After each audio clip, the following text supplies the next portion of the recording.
अस्सलाम वालेकुम। हम ए लेवल्स बिजनेस स्टडीज़ की कंप्लीट वीडियो सीरीज़ के साथ आपके सामने हाजिर हैं।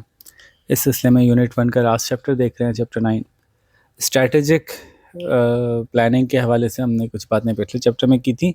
आज कुछ इम्पॉर्टेंट बातें जो अप्लाइड हैं, बड़ी इम्पॉर्टेंट बातें, और ये हो रहा है, होता है, ये ज़रूरी होता है बिजनेसेस के अंदर कि चेंज कैसे आता है। ऑर्गेनाइजेशन की स्ट्रैटेजी जब सेलेक्ट की जाती है तो उसकी में उस स्ट्रैटेजी में भी क्या कोई चेंज पॉसिबल है, इस तरह की कुछ मज़े मज़े की बातें हैं। तो अब वो थोड़े से बिखरे हुए टॉपिक्स हैं, लेकिन एंगल उनका एक ही है, डायरेक्शन एक ही है। तो शुरू करते हैं। सबसे पहले कॉर्पोरेट प्लानिंग का प्रोसेस जो है वो कॉर्पोरेट प्लानिंग का मतलब हुआ बिजनेस प्लानिंग। कॉर्पोरेट लेवल पे प्लानिंग जो है वो नेचुरली, अगर आपको ये नहीं भी पढ़ेंगे तो आप खुद ये सोचेंगे कि कॉर्पोरेट ऑब्जेक्टिव देखेंगे, फिर देखेंगे स्ट्रैटेजी क्या होगी जिससे वो ऑब्जेक्टिव पूरा किया जाएगा, फिर वो स्ट्रैटेजी इंप्लीमेंट की जाएगी और आखिर में मॉनिटरिंग एंड एवेल्यूएशन होगी। हमने पिछले चैप्टर में भी देखा था। तो कॉर्पोरेट प्लान जो है वो ज़ाहिर है बेनिफिशियल है, आपको आगे सोचना है। हर प्लान के हिसाब से जो फ़ायदे होंगे वो कॉर्पोरेट प्लान के फ़ायदे, हर प्लान की जो लिमिटेशन होगी वो कॉर्पोरेट प्लान की लिमिटेशन है। आप फिक्स हो जाएंगे बहुत ज़्यादा, आप जो है वो टाइम भी खर्च होता है अच्छा खासा प्लानिंग के अंदर, रिसोर्सेज यूज़ होते हैं प्लानिंग के अंदर, तो वो उसकी लिमिटेशन है। ठीक है। अच्छा, कॉर्पोरेट प्लान को इन्फ्लुएंस क्या चीज़ें करती हैं, क्या क्या क्या चीज़ें होती हैं जिनसे इन्फ्लुएंस होकर कॉर्पोरेट प्लान बनता है? तो मार्केट है, आपकी अपने फाइनेंशियल कंडीशन है, आपकी कैपेबिलिटीज़ हैं, आप किन चीज़ों में एक्सपर्ट हैं, कौन से एरियाज आपकी स्ट्रेंथ्स हैं, आपकी वीकनेसेस हैं, आपके एम्प्लॉयज़ का क्या है, आपका कल्चर है। ये तमाम चीज़ें मिलके फैसला करेंगी कि आपका कॉर्पोरेट प्लान किस तरह का बन पाएगा। और एक्सटर्नली क्या क्या चीज़ें लिमिट करती हैं कॉर्पोरेट प्लान को? गवर्नमेंट के रूल्स एंड रेगुलेशंस हैं, सोशल कल्चर है, सोसाइटी है, डेमोग्राफिक्स है, ये सारी चीज़ें जो हैं वो, टेक्नोलॉजी है, कंपेटिटर्स हैं, सप्लायर्स हैं, ये लोग इनकी मौजूदगी में सोचेंगे अब मैं कैसा कॉर्पोरेट प्लान बना सकता हूँ। तो ये एक बड़ी लॉजिकल बात थी, इसमें कोई टेक्निकल इशू नहीं था, बस नाम आपने सुन लिया कि कॉर्पोरेट प्लान जो है वो एक बिजनेस प्लान को एग्जीक्यूट करने के लिए हम कॉर्पोरेट प्लान का नाम भी देते हैं। लेकिन जो ज़्यादा इंपॉर्टेंट बात थी वो थी कॉर्पोरेट कल्चर। कॉर्पोरेट कल्चर जो है वो ऑर्गेनाइजेशन में अलग अलग तरह का होता है, अलग अलग तरह का कल्चर होता है। पाकिस्तान में तो और भी मज़े मज़े के नाम है, जैसे कि हम कहते हैं कि यार ये सेठ ऑर्गेनाइजेशन है या सेठिया ऑर्गेनाइजेशन है। क्या मतलब हुआ? वहाँ पे एक बंदा डिसीजन मेकर होगा और हर सूरत में उसी से पूछ के होना पड़ेगा। आप कुछ भी कर लो, कुछ भी ले आओ, कोई भी प्रोसेस बना लो, आखिर में वो कहेगा नहीं मुझसे अप्रूवल लेके करते रहो। तो वो कोशिश करेगा कि वो सारे प्रोसेस खुद ही डिसाइड करे, और काम अच्छा कर लेना या काम अच्छा नहीं कर लेना से ज़्यादा ज़रूरी है कि सेठ को खुश कर लेना। सेठ खुश हो गया, खुशामद कर ली, थोड़ा उसको चापलूसी कर ली, तो आप उसकी गुड बुक्स में आ गए, अब आप ऊपर आ गए, वो नहीं तो उस काम करने वाले नीचे आ सकता है इसमें। तो बाहर इंटरनेशनली अगर आप देखें तो इंटरनेशनली भी ऑर्गेनाइजेशंस में बहुत सारे कल्चर्स होते हैं, आइडेंटिफाई करते हैं कौन कौन से होते हैं। तो एक कल्चर होता है इसको आप कहते हैं power culture. Power culture Sethia culture, कुछ लोगों के पास ज़्यादा पावर होती है, फिर वही पूरी ऑर्गेनाइजेशन चला रहे होते हैं, वही नज़र आ रहे होते हैं, बस यही हैं, यही बड़े तो 3 लोग हैं, यही चला रहे हैं, इन्हीं की मर्जी चलेगी, इन्हीं के हिसाब से चलेगा। यहाँ पे इनोवेशन ज़्यादा नहीं होगी इस ऑर्गेनाइजेशन में। डेवलपमेंट और इनोवेशन पे ज़्यादा काम नहीं होगा। लोग उनके गिर्द, अगर वो लोग काम के हैं, अगर वो खुद इनोवेटिव हैं, अगर वो खुद डेवलप्ड हैं, तो ऑर्गेनाइजेशन को डेवलप करते जाएंगे। वो ऐसे नहीं है, तो अब सब उन्हीं पे डिपेंड करता है। यही तरह से कुछ ऑर्गेनाइजेशंस होती हैं, वहाँ पे रोल कल्चर ज़्यादा होता है, तुम कौन हो, मैं कौन हूँ, वो कौन है। आमतौर पे गवर्नमेंट ऑर्गेनाइजेशंस इस तरह की होती हैं, assistant director to the prime minister to the manager of the फलाना, तो लंबे लंबे नाम होते हैं और उनके स्पेसिफिक रोल्स होते हैं, वो अपने रोल में काम करते हैं। पूरी ऑर्गेनाइजेशन इतनी बड़ी होती है कि आप उसमें कोई कोई सिग्निफिकेंट मेजर चेंज ला नहीं सकते, आप सिर्फ अपना रोल ही प्ले करते हैं। जैसे नादरा है, अब नादरा के अंदर तो लाखों एम्प्लॉयज़ हैं, तो अब उन एम्प्लॉयज़ में से आप कौन है? One of those thousands of employees. तो अब उसमें से आप क्या करेंगे? अपना रोल फुलफिल करेंगे, आपकी जो पोजीशन है अपनी पोजीशन पे काम करेंगे, अपनी पोजीशन को डिफाइन करेंगे। बाज़ ऑर्गेनाइजेशन में टास्क कल्चर होता है। टास्क कल्चर का क्या मतलब हुआ कि जॉब को देखते हैं, फिर सब लोग उस जॉब को परफॉर्म कर रहे होते हैं। सोशल सेटिंग में अच्छा देखा जा सकता है, जैसे कि एनजीओज़ होती हैं, वहाँ पे टास्क कल्चर होता है। बहुत सी जो डेवलपमेंट फर्म्स होती हैं आईटी की, वहाँ पे टास्क कल्चर होता है कि ये वाली जॉब के गिर्द सब लगे हुए हैं, ये हमारे जो हैं वो क्लाइंट गेटर्स हैं, ये हमारे डेवलपर्स हैं, ये हमारे ये टास्क के गिर्द लोगों को घुमाते हैं, लोग उसके गिर्द घूम रहे होते हैं। ठीक है, तो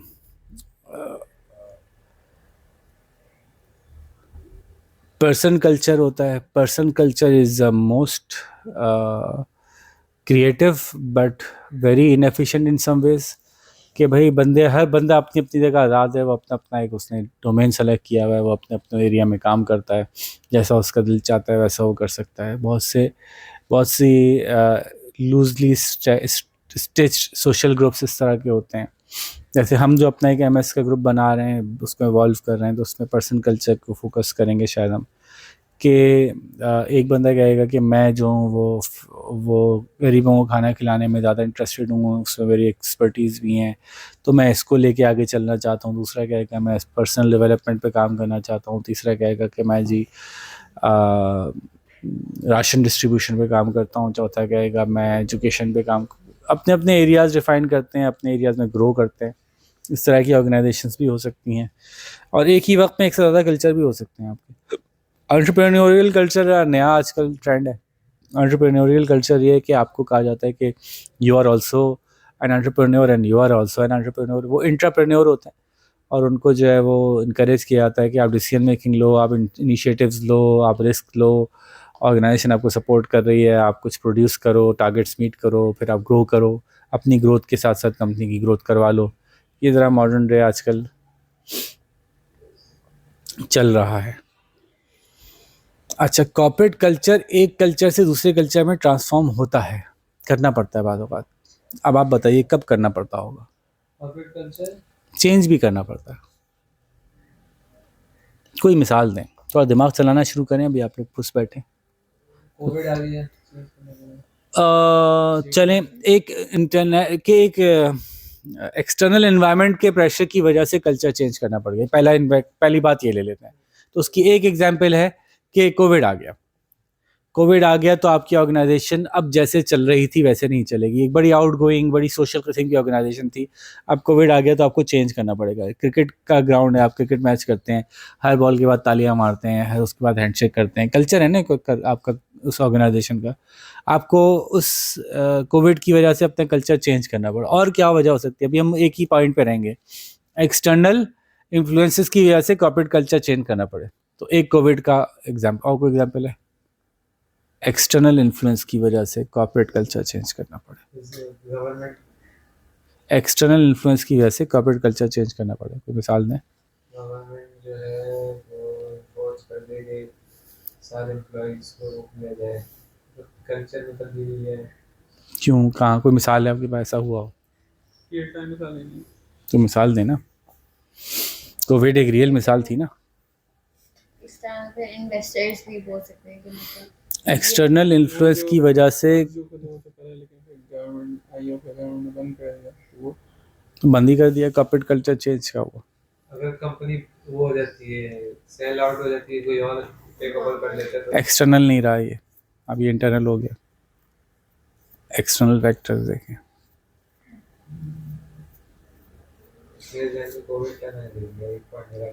वो जीत कर आगे चले।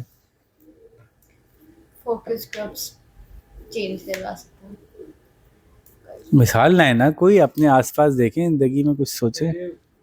अब जैसे कराची के नेशनल स्टेडियम पहले बिल्कुल नहीं था उसमें, लेकिन फिर लाया तो फिर आई गेस वो एक्सटर्नल फैक्टर की वजह से कॉर्पोरेट कल्चर चेंज हो गया। चलें मान लेते हैं कि पीएसएल ने आके जो है वो जो ग्राउंड स्टाफ था उसका कल्चर चेंज कर दिया, और the way they behave, the way they used to behave has changed because of PSL. Okay, external ठीक है, क्योंकि ये इंटरनल भी है ना एक तरह से, उनका part of the organisation change हुई है। तो एक्सटर्नल फैक्टर्स के अंदर इकोनॉमिक फैक्टर्स भी हो सकते हैं, फॉर एग्जांपल टेक्नोलॉजिकल फैक्टर्स भी हो सकते हैं एक्सटर्नल। जैसे कि पहले जी हम हाथ से गाड़ी बनाते थे, एक्सटर्नली सिचुएशन चेंज हुई, अब कॉर्पोरेट कल्चर चेंज हो गया, अब हम ऑटोमेट कर रहे हैं चीज़ों को। एआई आ गई, एआई ने आके एक्सटर्नली एक चीज़ दरियाफ्त हुई, उसने आके हमारे ऑर्गेनाइजेशन के पूरे कल्चर को चेंज करने पे मजबूर कर दिया। यही तरह से जो ट्रांसपेरेंसी आ गई, ट्रांसपेरेंसी समझते हैं? कि पहले आपका बिजनेस इतना ट्रांसपेरेंट नहीं होता था कि आप सोसाइटी के लिए क्या कर रहे हैं, सोसाइटी आपके लिए कैसा महसूस कर रही है। तो अब आपको ट्रांसपेरेंट होना है तो आपको अपना कल्चर भी चेंज करना पड़ता है कि हम पहले फॉर एग्जांपल मेरी मेल ओरिएंटेड ऑर्गेनाइजेशन थे, अब हमें इंक्लूसिवनेस रखनी है, लड़कियां भी रखनी है और लोगों को भी रखना है। तो इस तरह से एक्सटर्नली इंड्यूस्ड कल्चरल चेंज आता है, लेकिन ये ज़्यादा बड़ा मसला कम होता है, ज़्यादा बड़ा मसला तब होता है जब ऑर्गेनाइजेशन में इंटरनल नीड क्रिएट हो जाए कल्चर चेंज करने की। वो कब हो सकती है? सबसे ज़्यादा जो बड़ा फैक्टर है, सबसे बड़ा फैक्टर कल्चर को चेंज करने की नीड जो अराइज होती है वो होती है बिजनेस का साइज़ जब बड़ा हो जाता है। आप यहाँ से महसूस करें, यहाँ पे एक कल्चर था जब आप छोटे से स्कूल में पढ़ते थे जहाँ पे 50 बच्चे थे, तो एक culture of mutual interdependence and relaxation and adjustable flexible, आप नहीं कर सके वो कर देगा, वो नहीं कर सके वो कर देगा। टीचर्स का इंटरडिपेंडेंट होना, एक दूसरे के ऊपर अपना वर्कलोड शेयर कर लेना। थोड़े से ही लोग हैं ना, थोड़े से बच्चे हैं, थोड़ा सा काम है, लेकिन जब आप इसको 150-200 बच्चों पे ले जाते हैं तो फिर काम जो है वो ऐसा हो जाता है कि फिर ऐसा नहीं हो सकता है कि एक ही बंदे पे सारे काम डाल दिए जाएंगे।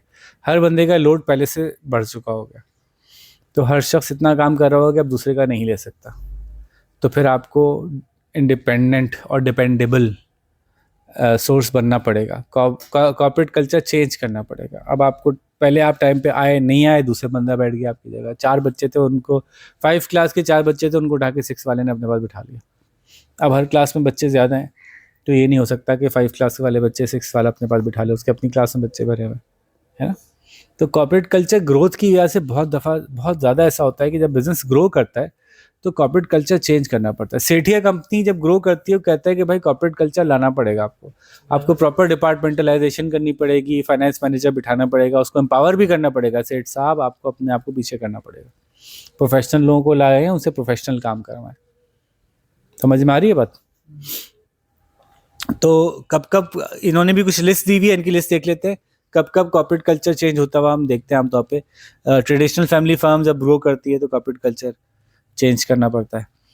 Product led business need to respond to change in market conditions by encouraging more worker involvement. अगर आप कोई एक खास प्रोडक्ट बना रहे थे, अब मार्केट कंडीशंस चेंज हो रही हैं, तो आपको उसके हिसाब से अपना कल्चर चेंज करना पड़ेगा। कहने रिसेंटली प्राइवेटाइज बिजनेस, तो इम्पोर्टेंट बात है ना। हबीब बैंक पहले गवर्नमेंट का था। आप लोगों ने तो ज़माना नहीं देखा जब सारे बैंक गवर्नमेंट के थे। तो बैंक जाना मतलब ऐसा होता था कि आपके पैसे बैंक में नहीं रखे हुए, उनके पैसे बैंक में रखे हुए, आप उनसे उधार लेने जा रहे हैं। अपने पैसे अपने बैंक से निकालने के लिए ऐसी फीलिंग आती थी जैसे आप उनके पैसे आप उनके बैंक से निकाल रहे हैं और शुक्रिया के साथ, बहुत शुक्रिया आपने पैसे दे दिए, चेक कैश कर दिया, आपका बहुत मेहरबानी है आपकी। यार कोई जानने वाला है बैंक में? चेक कैश कराना है। किसका चेक है? मेरा चेक है। किसके अकाउंट से कराना है? अपने अकाउंट से कराना है। कोई जानने वाला है तो उससे जाके करा लेंगे, आसानी से हो जाएगा। वरना नखरे करते हैं वो बैंक में जो बैठे होते हैं ना, वो almost like God like feel कराते थे आपको कि हमसे बात कम, हम तुम्हारा पैसा हमारे पास है, हमारी मर्जी से हिलेगा, हम नहीं आप दूसरा चेक लाओ, नहीं साइन मैच हुआ तुम्हारा, जाओ। तो डरते डरते बैंक जाते थे, लंबी लंबी लाइनें लगाते थे, वो खिड़कियाँ बंद कर देते थे। वो खिड़की बंद हो गई, चलो भाई टाइम हो गया, मेरा लंच का टाइम है, मैं जा रहा हूँ। अच्छा जी सर आप जाए। तो अजीब, मतलब ये हमने देखा है। तो हबीब बैंक में मेरा पहला अकाउंट था, तो बहुत मुश्किलों से खुला था। बड़ा जान पहचान चाहिए होती थी। अकाउंट खोलने के लिए रेफरेंस चाहिए होता था कि कोई जानता है आपको इस बैंक में, तो खोलेंगे। अब वो हबीब बैंक हो गया प्राइवेटाइज्ड। तो पूरा का पूरा जिस तरह से वो लोग काम कर रहे थे, उन एम्प्लॉयज़ को वैसे काम करवाने के लिए जैसे कि एक कस्टमर सेंटर्ड बैंक काम करना चाहिए, उनको 10 साल लगे। अभी भी पूरी तरह से ट्रांसफॉर्मेशन नहीं हुई है। आज भी जी आज भी वहाँ पे बहुत से एम्प्लॉयज़ उस माइंडसेट से बैठे हैं। और अगर आपको कभी गलती से नेशनल बैंक जाना पड़े तो आप वो माइंडसेट पूरा चेक कर सकते हैं। फुल टाइम आपको वो नेशनल बैंक में वाला फील आ जाता है कि as if it's a building where gods come and sit. ठीक है, like national bank, Habib bank जैसे पहले था। तो अब हबीब बैंक ही नहीं, सारे ही थे। अब वीडियो में जा रहे तो ऐसा लग रहा है कि हबीब बैंक ही बुरा है। सारे ही जो नेशनलाइज बैंक थे वैसे थे। तो कॉर्पोरेट कल्चर चेंज हो गया। जब नेशनलाइज से प्राइवेटाइज होगा तो कॉर्पोरेट कल्चर चेंज होगा और टेक ओवर होगा। अगर कोई एक कंपनी ही दूसरी कंपनी में टेक ओवर हो गया, तो जो दूसरा कंपनी में जाएगा तो उसके कल्चर को अडॉप्ट करना पड़ेगा, ठीक है। और बाद औक़ात मार्केट के हालात ख़राब होने की वजह से भी आपको अपना कल्चर चेंज करना पड़ेगा। यार पहले हम बड़ा इजीली चलते थे, बहुत आसानी से खाते पीते थे, बहुत 2-2 मिनट में चाय मिलती थी। अब हमारा कल्चर चेंज हो रहा है। बढ़ रही है, अब चाय महंगी जब चेंज हो रहा है तो आप ख्याल रखें कि आप क्या चीज़ चेंज करना चाहते हैं। सब कुछ उठा के मत फेंकें। ये कुछ वो हैं सजेशंस हैं अच्छा चेंज ड्राइव करने के। चेंज के नाम पे सिर्फ चेंज मत करें, चलो भाई सब चेंज हो जाए। हमारे यहाँ बड़े अच्छे दोस्त मिलके बैठ के खाते थे, पीते थे, बात करते थे, मिलके काम करते थे। कॉर्पोरेट कल्चर आ गया, चेंज करो भाई, ये भी चेंज कर दिया। नहीं, ये नहीं चेंज करना चाहिए। तो सबसे पहले एनालाइज करें कि जो एग्जिस्टिंग कल्चर है उससे मसले कहाँ कहाँ हैं और कहाँ कहाँ अच्छाइयाँ हैं। तो पूरी सोसाइटी को चेंज करने की ज़रूरत नहीं है, उसके सोशल फैब्रिक को चेंज करने की ज़रूरत नहीं है। एफिशिएंट बनाएं अपने आप को, और ऐसा हो सकता है कि इस सिचुएशन में आप कुछ पुरानी चीज़ें भी रिटेन करें।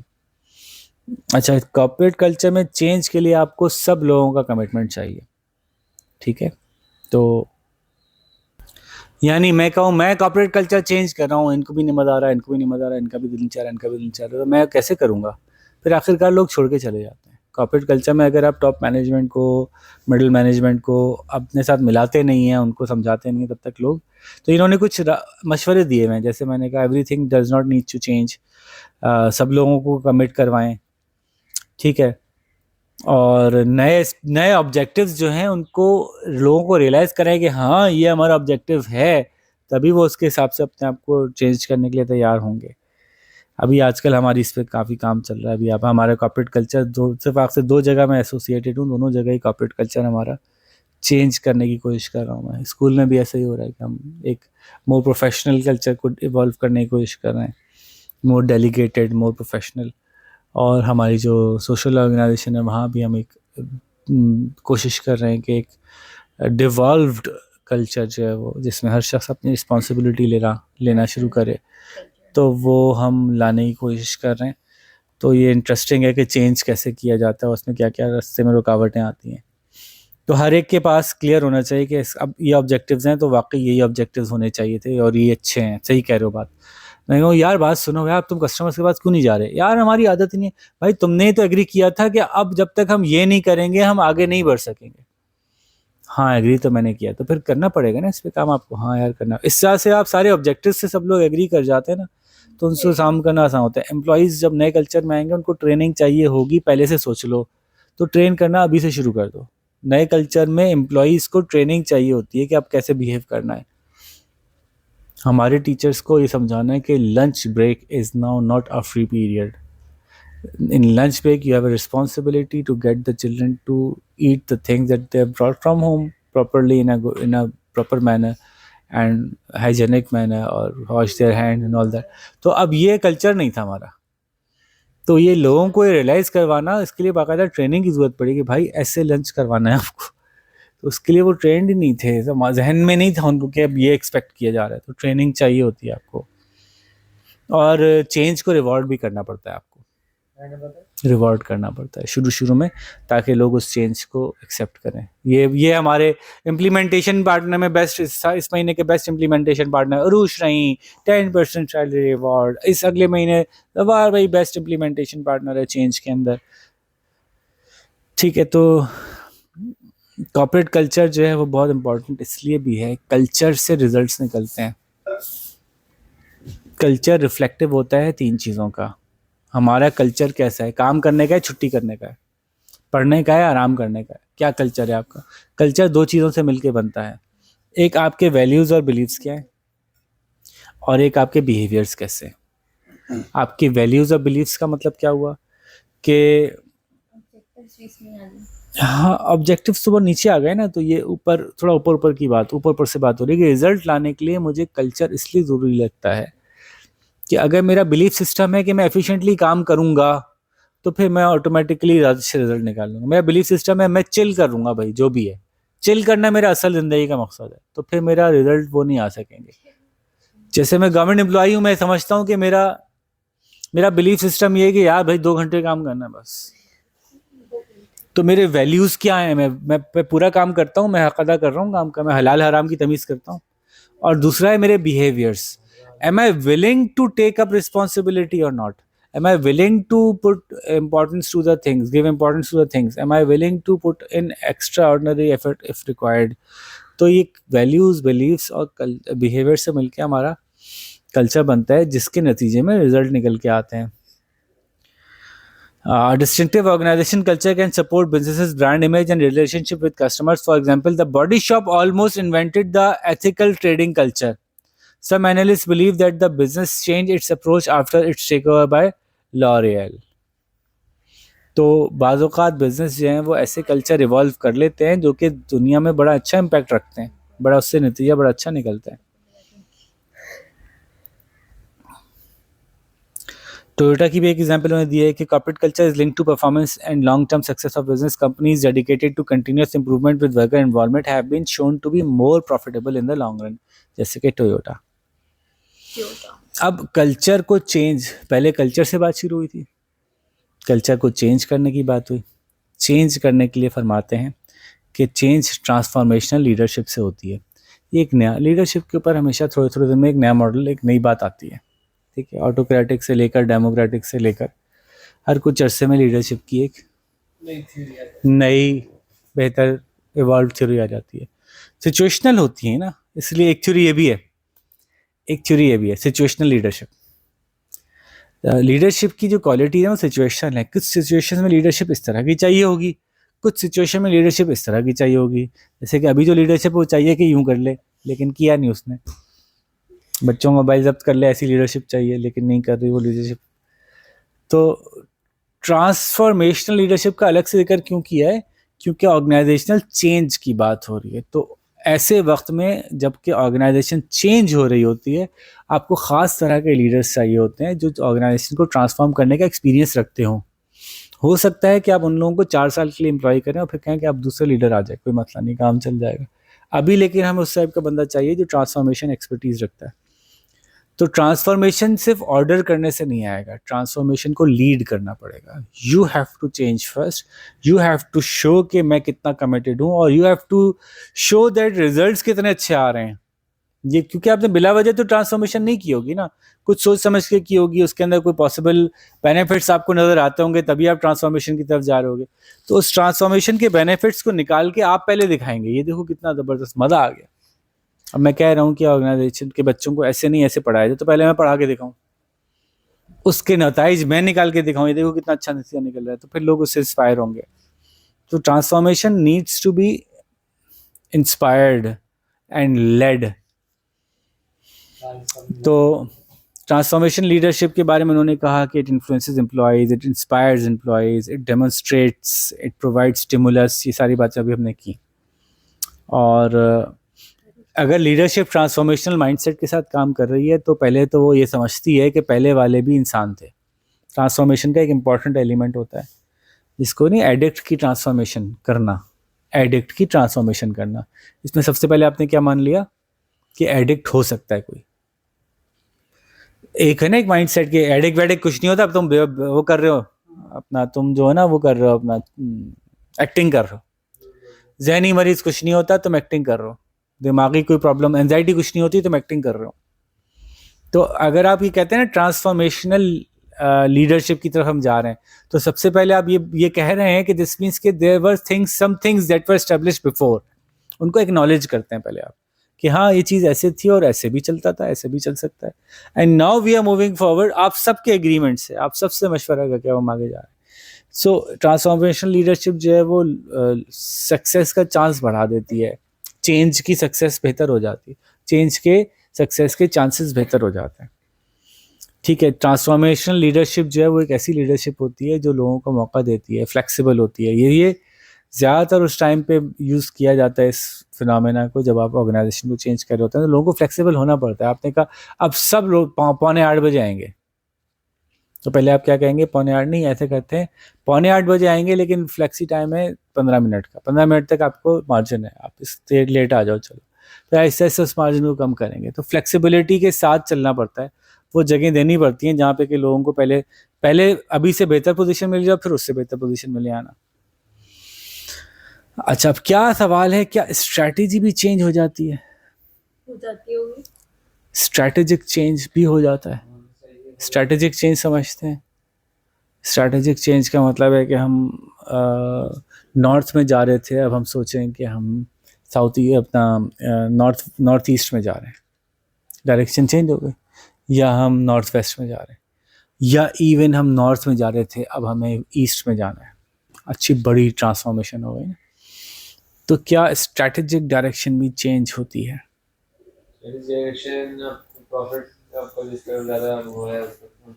कोई बहुत बड़ा सोशल चेंज, कोई बहुत बड़ा टेक्नोलॉजिकल चेंज, कोई बहुत बड़ा कस्टमर वैल्यूज़ का चेंज, कोई बहुत बड़ा प्रोडक्शन का चेंज, कुछ ऐसा बड़ा चेंज आएगा तब स्ट्रैटेजिक चेंज का मतलब है कि अब तक जो सोचते आ रहे थे अब वैसा नहीं सोच सकेंगे। तो पूरा बिजनेस प्लान, हाँ, स्ट्रैटेजिक चेंज आपका कोविड के टाइम पे सभी को करना पड़ा था। हमारा जो कपड़े बेचता था ना, जिससे हम बच्चों के कपड़े लेते हैं, घर पे लगा हाँ, वो अपनी सुजुकी भर के जो है वो घर ले आया था। क्या बच्चे? बच्चे तो नहीं ला सकता सुजुकी भर के, कोविड का ज़माना था, पकड़ा जाता। कपड़े ले आया था वो अपने घर पे, अपने घर पे कपड़े ले आया था। उसका घर था कच्ची आबादी टाइप की जगह पे, तो वहाँ इतनी पुलिसिंग वगैरह इतनी आसान नहीं होती ना, तो छोटी छोटी तंग तंग सी गलियाँ होती। तो हम जो है वो उसके घर जाके कपड़े लेके आए थे बच्चों ने, ठीक है। और उसको बता देना, उसका नाम वीडियो में आ गया। बताइए। और नहीं, जौहर में नहीं था, नाजमाबाद की साइड पे कहीं था।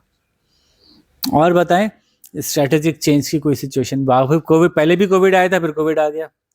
और भी देखना। अगर आप टेक लगाएंगे तो आप सो जाएंगे, इसलिए टेक से बाहर आ जाए। नहीं सो रहा, आंखें झूम के लाल हो गई, नहीं सो रहा जी। ताली मार दो यार जरा प्लीज। तो स्ट्रैटेजिक चेंज की जरा कुछ छोटी छोटी सी मिसालें निकालते हैं मजे मजे की। ये सारी टर्म्स आपको यूज करनी होंगी, तो इसलिए मैं जरा इसको डेप्थ में ले जा रहा हूँ। स्ट्रैटेजिक चेंज में एक चेंज हो सकता है बिजनेस प्रोसेस री इंजीनियरिंग। बिजनेस प्रोसेस री इंजीनियरिंग यानी हम जैसे काम करते थे ना वैसे नहीं चलेगा, कुछ और करना पड़ेगा। फॉर एग्जाम्पल, आपका ऐसा इस्टेब्लिश हो जाए कि पेट्रोल कार्स बंद हो जाएं। अगर ये इस्टेब्लिश हो जाए तो जितनी भी कार मैन्युफैक्चर कंपनीज हैं इनको क्या करना पड़ेगी? बिजनेस प्रोसेस री इंजीनियरिंग करनी पड़ेगी। स्ट्रैटेजिक चेंज लाएंगे, लेकिन स्ट्रैटेजिक चेंज के लिए किस टाइप का स्ट्रैटेजिक चेंज होगा? प्रोसेस ही चेंज करना पड़ेगा। और री इंजीनियरिंग का मतलब है नए सिरे से सोचना पड़ेगा कि अब कार कैसे बनेगी, ठीक है। और ये बिजनेस प्रोसेस री इंजीनियरिंग किसी हद तक वहाँ भी हुई थी जब पेट्रोल की शॉर्टेज हुई थी दुनिया में। पेट्रोल शॉर्ट हो गया था तो गल्फ वॉर और इसके बीच में काफ़ी दफ़ा ऐसा हुआ, पेट्रोल शॉर्टेज हुई। तो जहाँ बहुत से मुल्क ऐसे थे जहाँ पे कि बहुत हैवी इंजन्स और बड़ी बड़ी इंजन्स की गाड़ियाँ होती थी, तो ये बाकायदा सोचा गया कि हमारा पूरा एक प्रोसेस होना चाहिए, एफिशिएंट कार्स कैसे बनेगी, क्योंकि इतने पेट्रोल के साथ तो हम नहीं चला सकेंगे। सो चेंज की क्या क्या कॉजेज़ हो सकती हैं स्ट्रैटेजिक चेंज की? उनमें से एक बड़ी कॉज जो आम तौर पे होती है वो होती है टेक्नोलॉजी। सोसाइटी में टेक्नोलॉजी चेंज आता है, आपके बिजनेस को अच्छा खासा चेंज होना पड़ जाता है। जैसे कि ऑनलाइन सेल्स का ऑप्शन आ गया तो आपके बिजनेस मॉडल को पूरा चेंज होना पड़ेगा। फूड डिलीवरी आ गई, अब फूड मैन्युफैक्चर, फूड मेकर्स को एक अलग। और अगर फूड डिलीवरी जैसे वो इम्तियाज़ और ये आ गए, शॉपिंग मॉल्स आ गए, जगह जगह ग्रोसरी, बड़े शॉपिंग मॉल्स आ गए, तो जो छोटे छोटे ग्रोसरी स्टोर्स हैं इनको अपनी स्ट्रैटेजी चेंज करनी पड़ेगी। स्ट्रैटेजिक डिसीजन मेकिंग में कुछ और करेंगे, ये कैसे बिकेगा, लोग क्यों लेंगे? लोगों को तो अब फन भी लगता है, चीज़ और सस्ती मिलती है, क्योंकि इम्तियाज़ इतना बड़ा बल्क बायर है कि कोई रिटेल स्टोर वाला उससे मुकाबला नहीं कर सकेगा प्राइस में। जो इम्तियाज़ की प्राइस होगी, जो इम्तियाज़ की चीज़ें होंगी, वो आप उससे मुकाबला नहीं कर सकते, क्योंकि वो बहुत बड़ी क्वांटिटी में उठाता है, बहुत बड़ा बल्क उठाता है। और जहाँ वो बेच रहा है वहाँ एसी भी चल रहा है। हाँ, एसी। हाँ, अब उसको ये भी एडवांटेज है कि जी वो आप दाल लेने जाओगे तो चावल तो ले ही लोगे साथ में, तो वो कॉम्प्लीमेंट्स भी साथ में रखता है, सब्स्टिट्यूट्स भी अवेलेबल करता है। तो टेक्नोलॉजिकल चेंज जब आता है तो वो सबसे ज़्यादा इस बात का नतीजा निकलता है उसमें कि पहले आप हाथ से ड्राइंग करते थे। आपको पता है एक आर्किटेक्ट फर्म का व्यू देखने वाला होता था, बड़ा मज़ेदार व्यू होता था। आर्किटेक्ट फर्म्स होती थी ना, उनका काम होता था कि वो बिल्डिंग जब बन रही है तो उसको पूरा डिज़ाइन करते थे, एक एक चीज़ की मेजरमेंट को कैलकुलेट करके आपको बताते थे कि कितना माल लगेगा, कितनी सीमेंट लगेगी, कितने ब्लॉक्स लगेंगे, किस एंगल से लगेंगे, क्या चीज़ कैसे होगी। तो वो पूरी ड्राइंग जो होती थी ना आपकी, पूरी पूरी वो हाथ से होती थी। तो बड़े बड़े हॉल्स होते थे और सब में स्टैंडिंग वर्क स्टेशन लगे होते थे, और वैसे स्लांट में स्टैंडिंग वर्क स्टेशन होते थे सबके पास वो बड़े बड़े पेपर शीट्स होती थी, और वो जो कि उस पर ये आर्किटेक्ट से काम होता था, वो ये पेपर लिया, ये एंगल लिया, उस तरह तरह के उनके टूल्स रखे होते थे, वो उनके टूल्स को यूज़ करते थे। घर का नक्शा बनती है। हाँ, ये कुछ एक इस टाइप का आर्किटेक्चरल ऑफिस। तो पहली बात मैंने बताई टेक्नोलॉजिकल चेंज की वजह से होता है। दूसरी बात है मैक्रो इकोनॉमिक चेंज की वजह से भी स्ट्रैटेजिक चेंज आता है, जैसे कि गवर्नमेंट की कोई ऐसी मेजर पॉलिसी में चेंज आ गया, या मुल्क के हालात में कोई मेजर चेंज आ गया। तो जैसे कि आप ये कहें कि अब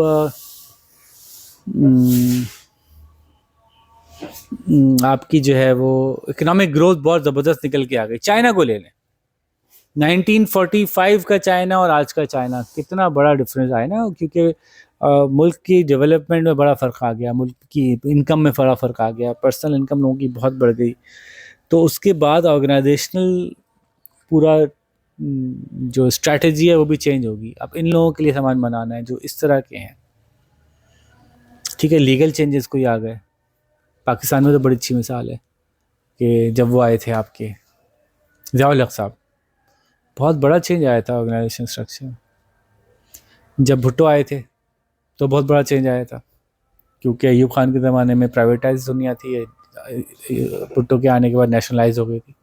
तो पॉलिटिकल चेंज, लीगल चेंज हुआ और पूरा ऑर्गेनाइजेशन स्ट्रक्चर चेंज हुआ, स्ट्रैटेजिक डायरेक्शन चेंज की ऑर्गेनाइजेशंस ने, ठीक है। तो एक ग्रोथ तो एक फैक्टर होता है, लीगल चेंजेस की वजह से भी ऑर्गेनाइजेशन अपने आप को स्ट्रैटेजिकली चेंज करती है। कंपेटिटर ऐसा आ गया, उसकी वजह से आपको स्ट्रैटेजिक चेंज करना पड़ा, ठीक है। सोशल कल्चर चेंज हो गया तो आपको स्ट्रैटेजिक चेंज करना पड़ा। तो बहुत सारे रीज़न आप सोच सकते हैं, इनके अलावा भी कुछ इन्होंने बताए, लेकिन आप और भी सोच सकते हैं। छोटा सा इन्होंने छोटा सा एक चेकलिस्ट दी है। It's not a technical checklist, यूँ समझ लें कि एक मशवरतन एक बात की कि ऐसे देख लें कि जब चेंज आ रहा हो तो आप क्या क्या बातें ध्यान में रखें। इनमें से एक बात भी आपने नहीं पढ़ी हुई हो या आपको याद नहीं हो, तब भी आप ये सब कुछ खुद भी बता सकते हैं। आप खुद सोचिएगा जब मैं कहने जा रहा हूँ, अगर आपके पास कोई आएगा यार मैं ऑर्गेनाइजेशनल चेंज आने वाला है हमारे यहाँ, तो मैं क्या किन बातों का ख्याल रखूँ, तो आप ऑटोमेटिकली निकाल के यही बातें लाएंगे। क्या where are we now and why the change is necessary, what is the new vision and objectives, are the resources in place to enable the change to happen, give maximum warning of change, पहले से अच्छी तरह बता दो change आ रहा है, change आ रहा है, चेंज आ रहा है, कम्युनिकेट करो हर बात अच्छी तरह से, introduce initial changes that bring quick results, पहले वो चीज़ें पहले चेंज कर दो जिससे रिजल्ट जल्दी जल्दी अच्छे से आ जाएं। Focus on training, sell the benefits, मतलब लोगों को यकीन दिलाओ कि इसके कितने फ़ायदे होने वाले हैं। Remember the effects on individuals, लोगों को जो मुतासिर करेगा चेंज उसको याद रख के उसको कंपनसेट भी करो। इस बेचारे को अब रोज़ाना सुबह पड़ेगा, पहले दोपहर को आती थी, तो अभी चेंज होगा, उसको उसका अफेक्ट करेगा तो उसको फिर कंपनसेट करोगे इस तरह से। Check how individuals are coping and support them. तो ये कुछ चेंज से रिलेटेड उन्होंने जनरल बातें की, ये कोई ऐसा नहीं कि बुक में कहीं तरतीब से लिखी हुई है कि पूरा एक बार एक के बाद एक करना होगा। जनरल आपके लिए गाइडलाइन एक मशवरतन रख दिया इन्होंने। Again one should lead the change not just manage change.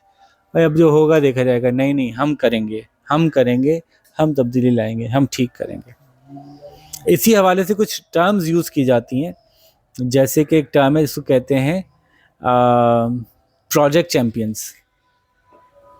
Project champion वो चेंज मैनेजर होता है जिसको कि बिज़नेस में इस बात की टास्क दी जाती है कि आप इस वक्त इस चेंज को लीड करेंगे। वो बहुत से मैनेजर्स से ऊपर आ जाती है उसकी पोजीशन, लोग जेलस भी बहुत होते हैं उससे। चेंज मैनेजर जो होता है ना, वो प्रोजेक्ट चैम्पियन भी कहलाता है। इस चेंज के प्रोजेक्ट को वो चैम्पियन करेगा, इस प्रोजेक्ट को वो लीड करेगा, ठीक है। तो आमतौर पे प्रोजेक्ट चैम्पियन मिडिल मैनेजमेंट से उठाया जाता है या सीनियर मैनेजमेंट से उठाया जाता है, ताकि वो लोगों को सब कुछ जानता है तो वो खींच लेता है लोगों को, नहीं नहीं यार करते हैं, करेंगे यार, करना पड़ेगा यार, ठीक है यार, बड़ा ज़बरदस्त है, कन्विंस करता है, मोटिवेट करता है। अच्छा, बाद औक़ात आप चेंज करने के लिए प्रोजेक्ट ग्रुप और प्रोजेक्ट टीम्स बना देते हैं, बजाय एक चैम्पियन बनाने के एक ग्रुप ऑफ पीपल को असाइन कर देते हैं जो मुख्तलिफ डिपार्टमेंट्स के होते हैं। आप फाइनेंस की तरफ से देख लेना, आप आईटी की तरफ से देख लेना, आप ऑपरेशन से देख लेना, आप एचआर से देख लेना, इस चेंज को मिलके हम लेके आते हैं। ठीक है, फिर दोबारा मशवरे पे आ गए। वंस अगेन ये मशवरे आपको याद करने की ज़रूरत नहीं है, ये आप खुद अपने पास से निकाल सकते हैं कि whenever you are promoting change, remember it can be an eight stage process. Number 1, establish the sense of urgency. Why do you need to change? क्यों ज़रूरी है? Create an effective project team to lead the change. Develop a vision and strategy to change. Communicate this change vision. Empower people to take action. Generate short-term gains. Consolidate these gains and build change in the culture of the organization so that it becomes a natural process. ये पीछे भी almost इसके जैसी ही बातें की हमने कि change ला रहे हो तो इस बात का ख्याल रखें। इसमें जो दूसरी इंपॉर्टेंट बात थी वो ये थी कि जब भी जहाँ भी जिस भी ऑर्गेनाइजेशन में चेंज होगा, सबसे ज़्यादा आपको क्या करना पड़ेगा, चेंज की रेजिस्टेंस को फेस करना पड़ेगा। लोग बदलना नहीं चाहते सबाबाजी, लोग बदलना क्यों नहीं चाहते, लोग तब्दीली क्यों नहीं चाहते? कंफर्ट जोन से बाहर आना पड़ेगा। तो इसलिए उनका दिमाग उसमें सिर्फ मसले ही ढूंढता है। वो कहते हैं नहीं इसमें नुकसान है, बिला वजह कर रहे हो यार, टाइम वेस्ट करा रहे हो यार, क्या इसको नाक कहा यहाँ से पकड़ रहे हो नाक को, क्या ज़रूरत है, इतना लंबा कर दिया, मुश्किल बना दिया, प्रॉब्लम हो गया, कौन करेगा, कंप्यूटर क्यों ले आए, टाइपराइटर ठीक था। तो हर चीज़ जब आप चेंज करने जाते हैं, नया सॉफ्टवेयर इम्प्लीमेंट करते हैं, पुराना वाला बेहतर था, ये बहुत बगी है, बहुत प्रॉब्लम है, बड़े मसले हैं, पागल हो गए हैं, इतना खर्चा कर दिया, $10 मिलियन का प्रोजेक्ट उठा लिया, इतना महंगा कर दिया, ये कर दिया। लाजमन चेंज को रिजेक्शन भी मिलती है, रेजिस्टेंस भी मिलती है, ये नॉर्मल है। ख़ास तौर पे अगर वो चेंज टेक्नोलॉजिकल हो, बहुत रेजिस्टेंस आती है। बहुत हमने कंपनीज़ में जाके टेक्नोलॉजिकल चेंज को कोशिश की कि उनके अंदर हम ला सकें, बहुत मुश्किल होती है। मैनेजरियल चेंज बर्दाश्त करना मुश्किल हो जाता है। एक मैनेजमेंट टीम चेंज कर दें आप, लोगों के लिए बर्दाश्त नहीं होता लोगों से कि ये क्यों चला गया, वो क्यों चला गया, ये बंदा ठीक नहीं है, ये बंदा अच्छा नहीं है, ये अच्छा नहीं है। इनका एक बंदे का हेड चेंज कर दो, उनको इतना मुश्किल हो जाती है। तो पूरी टेक्नोलॉजी चेंज कर दो, फिर तो बहुत ही मुश्किल होता है। तो उसके बारे में उन्होंने कहा, fear of unknown, fear of failure, losing something of value, false beliefs about the need for change, lack of trust और the inertia coming from behind कि जैसा चल रहा है वैसे ही चलते रहने दो, ज़्यादा अच्छा है। तो बहुत सी बातें हैं जो इस्लामिक बैंकिंग जब आई सोसाइटी में चेंज लाया ना, लेकिन मैनेजर्स बैंक के वही थे जो पिछले कहीं कमर्शियल बैंक से आए थे। तो they themselves didn't believe in Islamic banking, तो वो इसलिए कुछ खास चेंज को वो प्रमोट नहीं कर रहे, बराबर सही है, एक ही है, इधर कर दो उधर कर दो। बहुत से मैनेजर जो इस्लामिक बैंकिंग में एज मैनेजर अपॉइंट होते हैं, लेकिन वो पीछे से बाकायदा इस काम के लिए डिवाइस नहीं होते। अच्छा, अब इसमें एक आखिरी बात है, फिर ये यूनिट ख़त्म हो रहा है, और वो पॉइंट है कंटिंजेंसी प्लानिंग। बहुत पसंद है मुझे ये टॉपिक, कंटिंजेंसी प्लानिंग। अगर ये नहीं हुआ तो क्या होगा, What can go wrong? ठीक है, ये इसका एक एंगल साइबर सिक्योरिटी भी है, उसके अंदर आप एथिकल हैकर्स को हायर करते हैं। Let's see what can go wrong and let's plan for that. तो कुछ लोग इस बारे में सोचते हैं 5 साल में एक दफ़ा, 10 साल में एक दफ़ा, स्ट्रेटेजिक चेंज के साथ साथ इसको भी देखते हैं जी। We also look at whatever can go wrong and then we try to plan for that. और हमने भी देखा था कि इसमें कुछ मसला भी है कि बहुत ज़्यादा आप ऐसा हो जाते हैं और पेसिमिस्टिक से हो जाते हैं कि यार ये तो सब कुछ ख़राब ही हो जाएगा लगता है। तो you think for that for specific in a specific meeting and then you come out of it. आप अपनी जगह मैकेनिज्म रख देते हैं। और इसमें सबसे जो इंटरेस्टिंग काम है, इसमें से एक चीज़ जो निकल के आती है वो होती है प्रीएम्प्टिव मैनेजमेंट। बहुत ही पसंद है मुझे ये इस टॉपिक जो है ना, आपके पास नहीं है। प्रीएम्प्टिव मैनेजमेंट जो है ना, बड़ी ज़बरदस्त चीज़ है। आप कुछ कंटिजेंसीज ऐसी होती हैं जो कि बहुत अनलाइकली होती हैं, जैसे अर्थक्वेक आ गया, अनलाइकली है ना, आपने उसके लिए प्लान किया, चीज़ें रखी, रूट बनाया, फायर एग्जिट रखे, ये रखा वो रखा, वो तो सब है, ये तो अनलाइकली कंटिजेंसी है। एक आप निकालते हैं वो सिचुएशंस जिसको आप बिजनेस कंटिन्यूटी के लिए सोचते हैं कि लाजमन ये चीज़ इस दिन खराब हो जाएगी, क्योंकि आप मशीन से डील कर रहे हैं। आपने कहा लाजमन, मैंने पिछले 5 साल के रिकॉर्ड निकाल के देखा, मेरे 10% एम्प्लॉयज हर साल छोड़ के जाते हैं।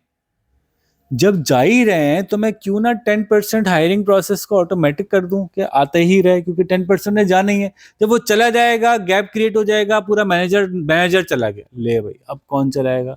अब मैं आज हायरिंग शुरू करूंगा, फिर मैं इमरजेंसी फील करूंगा, फिर मैं गलत बंदा हायर कर लूंगा, फिर जल्दी में फिर वो चले जाएगा, फिर उससे लड़ाई होगी। इससे बेहतर है मैं, जिसको हम लोग कहते हैं टैलेंट पाइपलाइन को मैनेज करूं। प्रीएम्प्टिव मैनेजमेंट का मतलब होता है वो तमाम चीज़ें जिनमें चेंज आना ही आना है, जिनको चेंज करना ही करना है, जिन्होंने अब तब्दील हो, उनके लिए पहले से प्लान इन प्लेस कर दो। ये बहुत ज़्यादा अच्छे तरीके से जो होती है ना इंजीनियरिंग साइड से होती है। ये जनरेटर्स होते हैं ना बड़े बड़े, बहुत सी कंपनीज, बहुत से इदारे, बहुत से फैक्ट्रीज ऐसी हैं जो 24 आवर्स चलती हैं। कितने घंटे चलती हैं? 24 घंटे चल रही है एक मशीन, बंद नहीं कर सकते। तो अगर वो रुक गई तो बड़े मसले हो जाएंगे। आपने बताया था स्टार्ट होने में ही 2-3 दिन लगते तो हैं। फिर आओ उसका प्लान ऐसे रखते हैं कि इसकी ये चीज ऐसे इससे पहले चेंज कर दी जाए, इससे पहले कि खराब हो जाए। तब उसकी एक एक पार्ट की लाइफ निकलवाते हैं। एक्सपेक्टेड लाइफ क्या है, सर्विस लाइफ क्या है, सर्विसेबल लाइफ क्या है, कि अगर इसको मैंने रिपेयर करना है, मैनेज करना है, इसमें ऑयल चेंज करना है।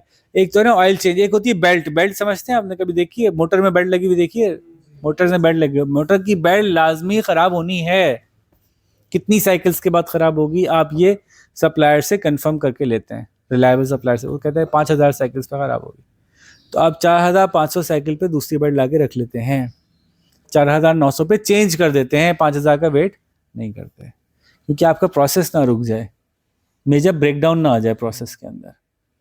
ठीक है, तो ये जो प्रीएम्प्टिव मैनेजमेंट है ना, ये इंजीनियरिंग में तो खैर बहुत ही ज़्यादा चलती है, इंजीनियरिंग साइड पे, इंजीनियरिंग डिपार्टमेंट में, मैकेनिकल साइड पे बहुत चलती है। एयरक्राफ्ट के अंदर प्रीएम्प्टिव मैनेजमेंट है सारी की सारी, क्योंकि जहाज़ गिरने के बाद नहीं हम ठीक कर सकते, जहाज़ को गिरने से पहले सही करना है। तो इसलिए हर वो चीज़ जो ख़राब हो सकती है, हर एक एक नट और स्क्रू की भी जो है ना, वो लाइफ डिफाइन की जाती है कि ये इतने दिन में चेंज हो जाना चाहिए। और जो प्रीमियम जो एयरलाइंस है ना, वो प्रीमियम इसलिए कहलाती हैं कि उन्होंने अपनी प्रीएम्प्टिव जो लाइफ है वो शॉर्ट रखी होती है, जल्दी चेंज करते हैं। हाँ, जल्दी चेंज करते हैं, और उसमें वो चीज़ें भी चेंज करते हैं जो सिर्फ इंजीनियरिंग और मैकेनिकल साइड की नहीं है, बल्कि वो कंफर्ट साइड की चीज़ों को भी प्रीएम्प्टिवली चेंज करते हैं। गद्दी इतने दिन में इतने से इतनी हो जाएगी, उससे पहले चेंज करो, कवर चेंज करो, कारपेट चेंज करो, हर चीज़ को चेंज करने के लिए वो प्लान करके रखते हैं। उसी हिसाब से फिर कॉस्ट निकालते हैं अपनी, तो फिर उनकी उस एयरलाइन की कॉस्ट की टिकट की कॉस्ट ज़्यादा आती है। आप देख ही रहे हैं, जैसे दुनिया में कौन सी एयरलाइन आपके ख्याल से प्रीमियम एयरलाइन है? कतर एयरवेज, एमिरेट्स से ऊपर है कतर एयरवेज। तो कतर एयरवेज जो है वो प्रीमियम वो है, एयरलाइन है, प्रीमियमिस्ट। तो उसकी टिकट प्राइस देख लिया, उसकी वो भी फर्स्ट क्लास से ज़्यादा मशहूर है। मुजम्मिल भाई के पास उसी का 10% का वो है, हर क्लास का 3% कॉस्ट देंगे उसे। लेते हैं जो नहीं फर्स्ट क्लास में ट्रैवल करते हैं। आपका क्या ख्याल है? चॉकलेटें भी लाते हैं हमारे लिए। ठीक है, तो कंटिजेंसी प्लानिंग होती है, आइडेंटिफाई करते हैं पोटेंशियल डिज़ास्टर्स को, लाइक्लीहुड देखते हैं कितना चांस है कि होगा, और उसको मिनिमाइज़ करते हैं उस इम्पैक्ट को। ये तो इन्होंने सिर्फ हादसों की बात कर दी, लेकिन continued operation of a business की भी पूरी कंटिन्यूटी प्लानिंग होती है, जिसको मैंने कहा कि आप प्लान करते हैं इस तरह से कि आपकी कोई भी इक्विपमेंट जो है वो ख़राब होने से पहले चेंज कर दी जाए। और डेप्रिसिएशन भी उसी में से एक पार्ट है। अकाउंटिंग साइड पे डेप्रिसिएशन हम करते हैं, तो हम क्या कहते हैं, उसकी इफेक्टिव लाइफ देखते हैं उस चीज़ की कितनी है। एक मशीन है 20 साल उसकी इफेक्टिव लाइफ है, 20 साल बाद दूसरी मशीन लेनी होगी, तो अभी से आप वो पैसे अलग करना शुरू कर देते हैं हर साल। ताकि जब 20 साल बाद दूसरी मशीन लेनी पड़े तो पैसे हमारे बिजनेस में मौजूद हों। तो कंटिजेंसी प्लानिंग के ज़ाहिर फ़ायदे भी हैं, नुकसान भी है। नुकसान ये है कि तो अगेन जो भी प्लानिंग है वो कॉस्टली होती है। नंबर वो आपको पेसिमिस्ट कर देती है, पेसिमिस्टिक माइंडसेट बना देती है। उसके लिए आपको रिसोर्सेज अलग से निकालने पड़ते हैं, खर्चा ज़्यादा होता है। लेकिन फ़ायदे तो बहुत हैं। फ़ायदे ये हैं कि आपकी चीज़ें ख़राब नहीं होती, टाइम पे मैनेज हो जाती हैं, एक्सीडेंट्स नहीं होते। एक्सीडेंट्स हों तो उनको कैसे हैंडल करना है ये अच्छे से आपका लिखा मैनेज होता है। अभी हमारे एक जानने वाले हैं, उनका हाथ जो है वो मशीन के अंदर आ गया, कौन सी मशीन? तो वो हाथ पूरा यहाँ से यहाँ तक कट गया। अब उनके पास पैकेजिंग फैक्ट्री में थे, कोई ऐसी मशीन में पैकेजिंग हो रही थी, किस तरह के बाल हार्ट के अंदर आ गया मशीन। तो अब वो बंदे, उनके पास इस बात का कंटिजेंसी प्लान नहीं था जब ऐसा हो जाएगा तो क्या होगा। अच्छा, ये बात हो रही है फैक्ट्री की, तो फैक्ट्री के अंदर तो लेबर यूनियन होती ही है, किसी न किसी तरह से, किसी न किसी शक्ल में होती है। तो उनको हैंडल तो करनी थी सिचुएशन, लेकिन वो बंदे को लेके गए जिना अस्पताल। जिना अस्पताल वालों ने कहा FIR कटेगी, फिर आना। वहाँ से गए सिविल से गए वहाँ से वहाँ, बंदा हाथ लिए घूम रहा है, वो घूमे जा रहा है। पता चला कि 24 घंटे हो गए और अभी तक उसका इलाज शुरू नहीं हुआ। कि ऐसा करते हैं कि वहाँ चलते हैं, क्योंकि प्राइवेट हॉस्पिटल नहीं जा रहे, क्योंकि वहाँ का खर्चा ज़्यादा है, गवर्नमेंट में हो जाए तो बचत है, और गवर्नमेंट वाले ले नहीं रहे। तो फिर बड़ा उनसे शोर मचाया गया, यूं कर देंगे, फलानी पुलिस केस कर देंगे, ये कर देंगे। फिर जाके वो थोड़े हिले। उन्होंने कहा अच्छा ऐसा करें, अपने रिश्तेदारों से बोलें कि कहीं इलाज करा लें, फिर हम 50% रीइंबर्स कर देंगे। तो फिर उन्होंने कहा कि ये क्या भाई, क्या हम तो नहीं करेंगे, हम तो पुलिस में चले। अच्छा हम आ रहे हैं, फिर बंदा आया उनका एडमिनिस्ट्रेशन से, फिर वो पैसे लेके आया, फिर उसने पैसे दिए, 1.5 लाख रुपए का उसने सिलाई करवाई। सो जाओ बेटा, सो जाओ, गहरी नींद, खर्राटे लेते रहो। ठीक है, तो ये कंटिजेंसी प्लानिंग हमारे इतनी ख़राब है बहुत सारे इदारों में। वो नहीं होता कि अगर जल्दी से वो लेके चलेगा तो जोड़ भी सकते हैं। हाँ, मतलब वो स्क्वैश हो गई थी, कट गई थी पूरी। ऐसा नहीं कि वो कट के गिर गई थी, वो पार्ट ऑफ द बॉडी थी, लेकिन वो बहुत बुरे हालत में था, उसके नर्व्स भी डैमेज हुए बाल। तो ये है सूरत हाल नॉर्मली हमारे वर्किंग कंडीशन में। ऑलमोस्ट। टांग पे गोली मार दी किसी ने और वो टांग को एम्पुटेट करना पड़ गया। तो ये हमारा आज का टॉपिक था, चैप्टर था। इस पे हमारा यूनिट 1 ख़त्म हो गया। अब हम अपनी नेक्स्ट वीडियो में यूनिट 2 स्टार्ट करेंगे। अपना ख्याल रखिएगा। अल्लाह हाफिज़। कहाँ है? वो नीचे लॉ एनफोर्समेंट वाले भी तो करते हैं।